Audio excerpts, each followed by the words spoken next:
está aqui, certo? Está dando para ver, eu acredito, né? O protocolo. Não sei se está dando para ver. O Hélio lá na sua câmerazinha está dando, não está? Tá, né? Então, esse aqui é o protocolo que a gente fez, o qual eu vou demonstrar aqui, né, de 1 a 30 dias, conforme eu já falei. Vou começar de novo aqui. Então, um mês com 30 dias. Primeiro dia, 15º dia, 30º dia. E o 10. Então, com 10 dias, 15, 31. O contato foi aqui, nesse primeiro dia. Então, tem que ser medicado é hoje. Mas se eu não estou sentindo nada hoje, sim, mas aqui os sintomas vão aparecer de no máximo a 5, 6, 10 dias e já apareceu. Então, no primeiro sinal que sentiu alguma coisa, medica. Eu vou mostrar a forma daqui um pouquinho. Medica. Por quê?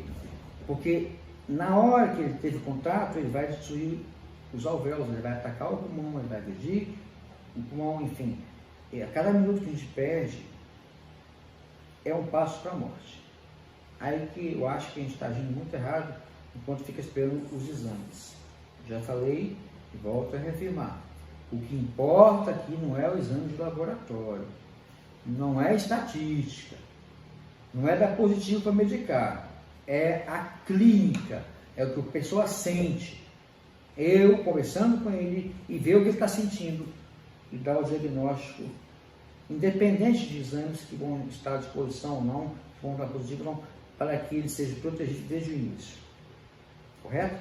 Então vamos agora então, como que eu faço isso, como que eu acho que tem que ser feito, né? Então, como eu já falei no início, no dia que você tem um contato, geralmente até 10 a 15 dias, o corpo vai identificar e vai montar uma defesa contra o vírus, o linfócito B e o sistema imunológico do modo geral. Então, se você tem uma nascida na perna, o que vai acontecer? A bactéria vai entrar e vai dar a nascida, vai provocar inflamação. O corpo vai mandar para aquela região todo o seu sistema de defesa e vai provocar ali o quê? Vai matar a bactéria depois de um período, né? E vai provocar um processo inflamatório. Então, se você imagina que na perna que você está enxergando, ele provoca uma nascida desse tamanho, e que estão um monte de pus. Como que ele vai fazer então no nosso pulmão? Aqui de novo o Gustavinho de mel, que meu pai colheu lá e me deu hoje. Tá certo? Como que vai ficar então o nosso pulmão se cada um alvéolo desse está infectado pelo vírus e o corpo vai se defender em todos eles? Como é que eu posso evitar que isso resolva? Vai adiantar matar o vírus? Não quero que largue de passar cloroquina, não quero que largue de passar remédio antiviral. Não. Só que eu acho que é besteira, não resolve. Na prática não resolve nenhum dos dois, mas podem usar. Como eu já falei, eu conheço a cloroquina desde quando aquela senhora tinha artrite reumatoide, ficou 30 anos estudando, e eu usei algo que é simples, todo mundo conhece, que é muito superior. E que a gente está usando agora, pode ser comprado em qualquer farmácia. E muito barato, por sinal. Então, esse processo de destruição do pulmão, a gente não pode deixar passar um minuto a mais sem medicar. Então, essa medicação tem que ser feita de forma a diminuir a destruição do pulmão, a diminuir o aumento de secreção, de pus, igual da nascida, dentro do tórax, para que não percamos a respiração e aí vai virar broncopneumonia. Então, por exemplo, eu constantemente tenho sinusite, tenho gripe, agora diminuiu um pouquinho, quadros gripais normais. Então, o que acontece? No quadro gripal, eu pego gripe hoje, né? Aí eu começo a tossir, aí depois que termina a média. Então, digamos, peguei a gripe hoje aqui no primeiro dia, tá dando para ver aí? Não sei se tá, dando para ver? Tá, né? Então, eu pego no primeiro dia a gripe, aí ela vai durar em média 10, 15 dias, né? E nesses 10, 15 dias acaba a gripe, aí o que acontece? vai aparecer a sinusite, a dor de cabeça, que foi em consequência do processo gripal. Agora, tem um remédio, no caso, azitromicina, por exemplo, até uns 2 anos para trás eram 3 comprimidos à noite, 1 por dia. Agora passou a ser 5. Então, tem se falado também em usar ele. Podem continuar usando, mas não, raciocinem comigo. Se eu vou ficar gripado 10, 15 dias, eu vou tomar 5 dias de azitromicina. Digamos que fosse um tiro de espoleta, azitromicina. Ou que ela fosse até um tiro de canhão, ou bomba atômica, né? Para não você não está nem ouvindo, né? Presta atenção, por favor, me ajuda. Então, que fosse, a minha daquela que eu estou falando. Então, que fosse aqui uma bomba atômica, 5 dias. E o restante? E as complicações que a gente vai ter depois, quando começar a haver infecção, no meu caso da sinusite, que é depois de 1 semana ou 2. No caso do pulmão, vai ser depois de 1 semana, de 15 dias. Como que vai acontecer? O que vai resolver? Então, podem usar, os que já está usando um antiviral, que não adianta nada, já falei. Pode usar esses aqui de 5 dias também, que não vai adiantar. Pode usar a cloroquina à vontade, mas não deixem de usar, de pensar no raciocínio lógico da fisiopatologia, da doença, de como ela se comporta, de como se comporta o vírus, de como que ele causa a morte. E vamos tratar a causa da morte. Entende? Me entende isso? A causa da morte. Então, nesse caso da sinusite, ela já é uma infecção bacteriana. Eu comecei com o vírus da gripe e causou a bactéria que deu a infecção da sinusite, que pode ser, não sei, da face de vários locais, vocês sabem disso, não é o caso de ficar explicando esses detalhes agora. Mas por que bacteriana? Porque no nosso corpo nós temos mais bactérias, vê uma agora, nós temos mais bactérias, gente, no nosso corpo, do que pessoas, do que humanos na face da Terra. Essas bactérias, elas vivem em comum acordo com a gente, em simbiose, em equilíbrio, né?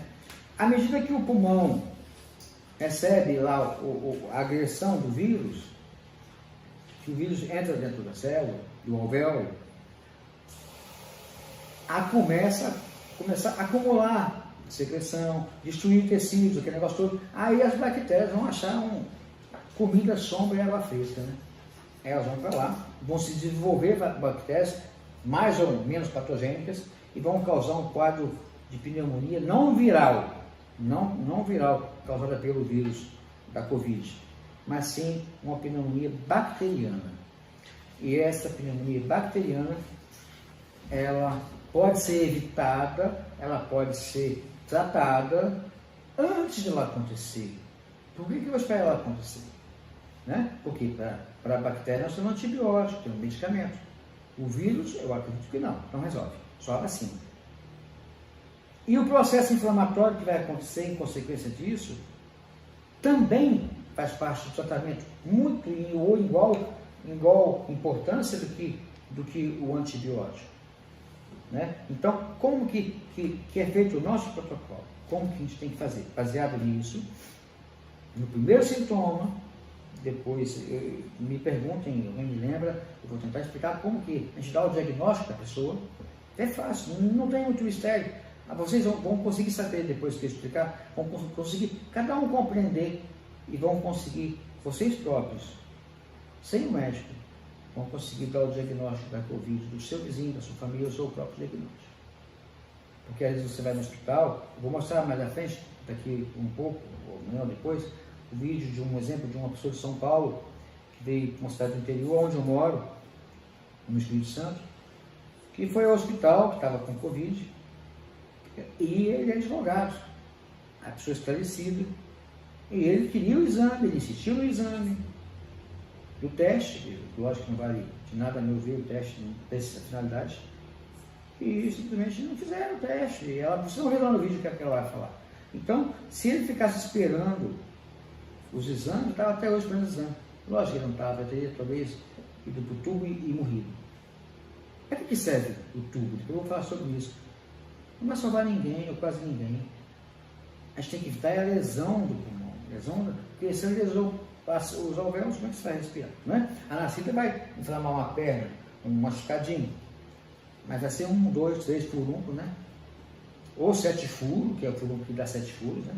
Mas nunca vai destruir seu corpo todo, mesmo assim, o corpo, é o braço, é a perna. Não é o que você faz, você ficar vivo, que é o pulmão que você respira. Então, baseado nisso, eu vou mostrar depois como que é feito essa identificação do doente, da doença que nós pegamos, sem os exames, para que se comece o tratamento logo de imediato.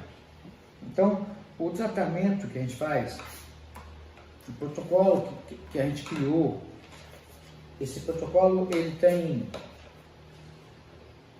1, 2, 3, 4, 5, 6 passos importantes. Nesses 6 passos importantes, o primeiro é você pegar o paciente, uma vez que você identificou que ele está com o primeiro espirro ou com o primeiro sinal da Covid. Interessante, o vírus é tão traiçoeiro, ele é tão enganador, que muitas pessoas, ou uma grande maioria que eu atendi, eles relatam uma febrezinha, 1 dia ou 2. Depois da febrezinha perde sono. Se faz exame de sangue, de hemograma, eu não vi nenhum até hoje alterado. Não altera. Então, normalmente ele tem uma febrezinha e outras coisas que eu vou explicar depois, e não demonstra muito. Depois vai aparecer. Aí, nesse caso, a gente já faz independente. Eu posso até fazer a mais, eu posso até gastar um remédio a mais, eu posso até gastar um remédio que talvez não tenha necessidade, que é um antibiótico. Mas entre eu usar o antibiótico e o paciente não ter nada, pode acontecer de não ter nada, e eu não usar e ele morrer, eu prefiro, se fosse eu, o paciente, e também o meu paciente, o qual eu pergunto sempre, ele prefere a medicação. Então, no primeiro dia, eu já entro com um antibiótico, eu faço um antibióticozinho simples aqui, que vai fazer efeito por 30 dias. Por que 30 dias? Lembrem da sinusite? Ela vem depois da gripe. A gripe, ela vai parar aqui, classificar e depois vem a sinusite. A mesma coisa é o pulmão. De imediato já começa a gripe, daí uns dias vai aparecer a pneumonia. No mínimo vai levar 30 dias. Então, essa medicação que a gente faz, ela consegue proteger do primeiro a 30 dias. Esse é o item 1, é um antibiótico. Além desse antibiótico, a gente eu faço também, um segundo antibiótico de 15 dias, porque é uma criação mais completa ainda, para evitar que haja esse quadro infeccioso complicativo de bactérias, né? Que é até aqui que é importante, eu faço 15 dias no mínimo, dependendo, depois a gente continua mais dias, mas geralmente é 15 dias. Então, esse inicialmente é só isso, de antibiótico. Então, esse é o item número 1. Está dando para ver daí? Está dando para ler? Tá, né? Mais ou menos, né? Então, esse número 1 desses riscos todos que estão aqui, né, seria, eu vou explicar aqui agora, então, para ficar mais fácil, né, seria então a primeira linha, que é a primeira coisa, o número 1 é um antibiótico. Não um antibiótico de 5 dias, um antibiótico que vai fazer efeito por 30 dias. E um segundo que vai ser por 15 dias, no mínimo. Pois é. O segundo passo, a segunda conduta que a gente adota é o seguinte: eu tenho que tirar as causas do que está destruindo o pulmão, que vai levar a insuficiência respiratória, e não tem como fazer outro pulmão, enfim. Eu tenho que fazer tudo para que não haja danos a ele. E aí, esses danos, o próprio corpo, na defesa, na intenção de defender, ele causa a destruição do pulmão. Então eu vou usar o quê? Eu vou usar um bom anti-inflamatório para que diminua o processo inflamatório do pulmão, mediante o vírus, assim como nesse caso significaria como se a nascida da sua perna, aquela nascida da nossa perna, nascida da sua perna, ela tenha menos pus, digamos assim, menos secreção. Então, isso vai diminuir o processo inflamatório do pulmão. Então, o segundo passo seria um anti-inflamatório adequado por um período também de 15 dias, pelo menos. O terceiro passo,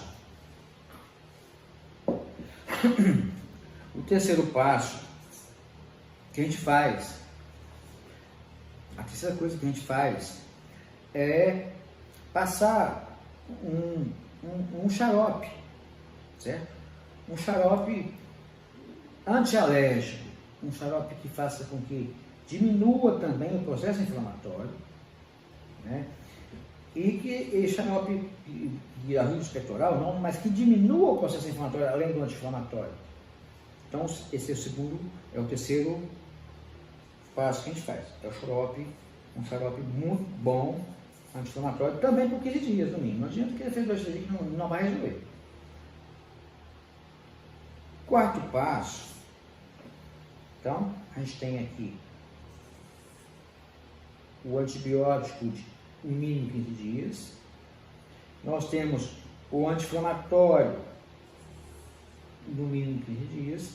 E nós temos também já o terceiro, que é de 15 dias, que seria o antialérgico, o xarope. Agora vamos para o quarto. O quarto passo. Aí que é interessante.